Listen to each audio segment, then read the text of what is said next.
Assalamualaikum warahmatullahi wabarakatuh. Perkenalkan, nama saya Aulia Syifa dari kelas A2 E3 Fakultas Ekonomi Prodi Akuntansi Universitas Islam Sultan Agung Semarang.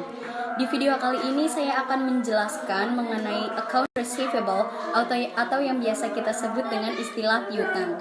Piutang merupakan klaim yang ditahan terhadap pelanggan dan orang lain untuk uang, barang, dan jasa. Untuk penjelasan berikutnya, simak video berikut ini ya. Account receivable atau piutang. Klasifikasi piutang. Piutang diklasifikasikan menjadi dua, yaitu yang pertama current receivable atau piutang lancar, dan yang kedua itu non-current receivable. Current receivable atau piutang lancar yaitu piutang yang jatuh tempo dalam 1 tahun dan termasuk ke dalam aktiva lancar. Untuk non-current receivable, itu piutang tidak lancar, yaitu piutang yang jatuh tempo lebih dari 1 tahun dan termasuk ke dalam aset lainnya. Jenis-jenis piutang. Piutang dijeniskan ke dalam 3, yaitu yang pertama account receivable atau piutang usaha, yang kedua notes receivable atau piutang wesel, dan yang ketiga others receivable atau piutang lainnya. Yang pertama, account receivable. Piutang usaha merupakan janji lisan pembeli kepada penjual untuk membayar barang atau jasa. Piutang usaha timbul karena barang atau jasa yang belum dibayar serta timbul dari kegiatan utama atau penjualan. Yang kedua yaitu notes receivable atau piutang wesel. Piutang wesel menunjuk pada penanda tanganan 2 orang yang melakukan transaksi. Dapat timbul dari kegiatan utama atau penjualan ataupun tidak dari kegiatan utama. Ada pula jurnal untuk kegiatan utama, piutang wesel pada penjualan, piutang wesel pada debit, dan penjualan pada kredit. Untuk jurnal kegiatan non-utama, piutang wesel berada di debit dan kas berada di kredit. Perlu diingat, jurnal untuk transaksi penjualan secara kredit yaitu piutang usaha pada penjualan, piutang usaha pada debit, dan penjualan pada kredit. Untuk jenis yang ketiga yaitu others receivable atau piutang lainnya. Piutang lainnya merujuk pada tagihan yang berasal dari suatu transaksi yang bervariasi.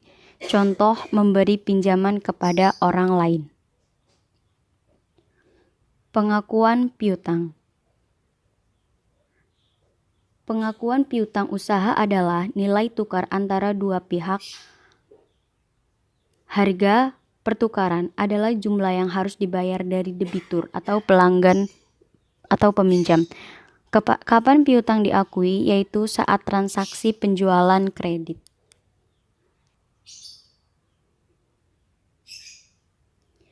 Penilaian piutang usaha. Penilaian piutang usaha dinilai apakah yang dicatat masih realistis atau tidak, kemudian diteliti siapa yang sudah bayar atau belum. Kita mendeteksi piutang-piutang yang tidak terbayar, kemudian perusahaan mencadangkan piutangnya, atau biasa disebut kredit macet. Penilaian piutang direalisasi kas nilai atau cash realizable value, jumlah bersih yang mereka harapkan dalam bentuk tunai. Nilai realisasi kas membutuhkan estimasi keduanya, piutang tak tertagih dan pengambilan atau tunjangan yang akan diberikan. Tidak semua perusahaan mencadangkan piutang yang tak tertagih, hanya 10% dari total piutang yang mengalami kerugian, namun 90% piutang tersebut masih dapat tertagih. Perlu diingat, untuk jurnal penyesuaian yaitu biaya kerugian piutang pada cadangan kerugian piutang. Akuntansi untuk akun yang tidak tertagih. Untuk metode penghapusan piutang itu ada dua. Yang pertama metode penghapusan secara langsung dan metode penyisihan.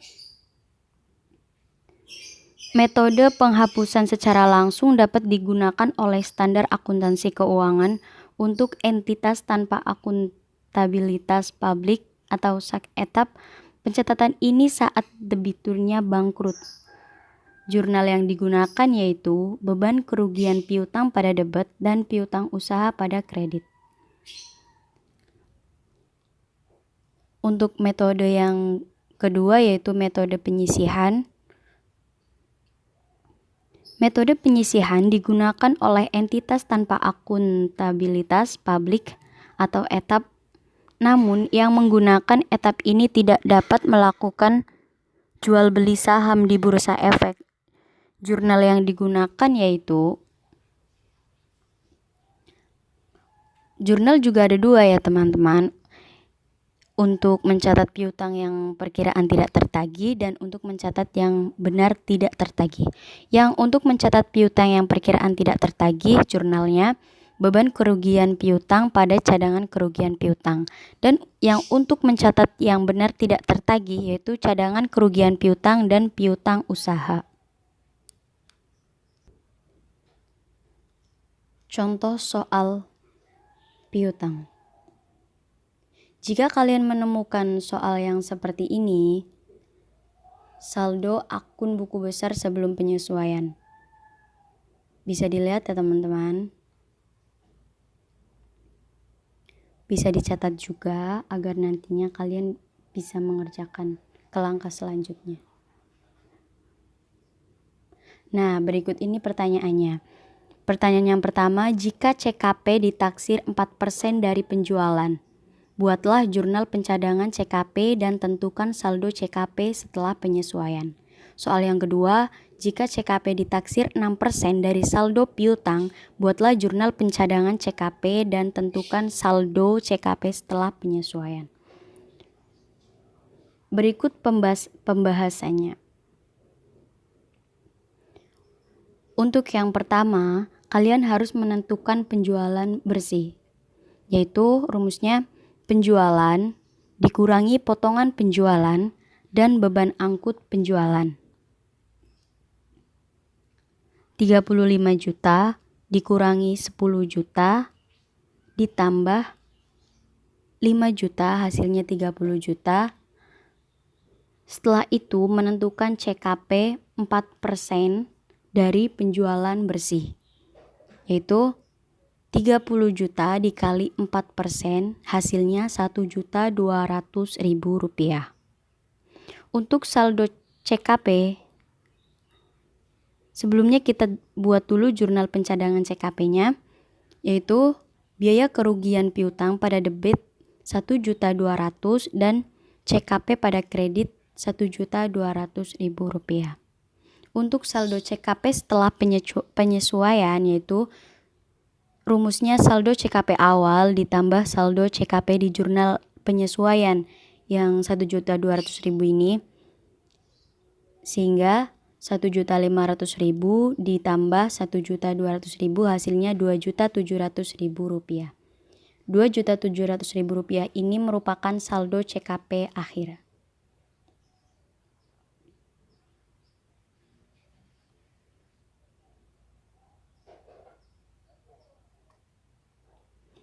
Untuk soal yang kedua, bisa dilihat lagi tadi soalnya ya.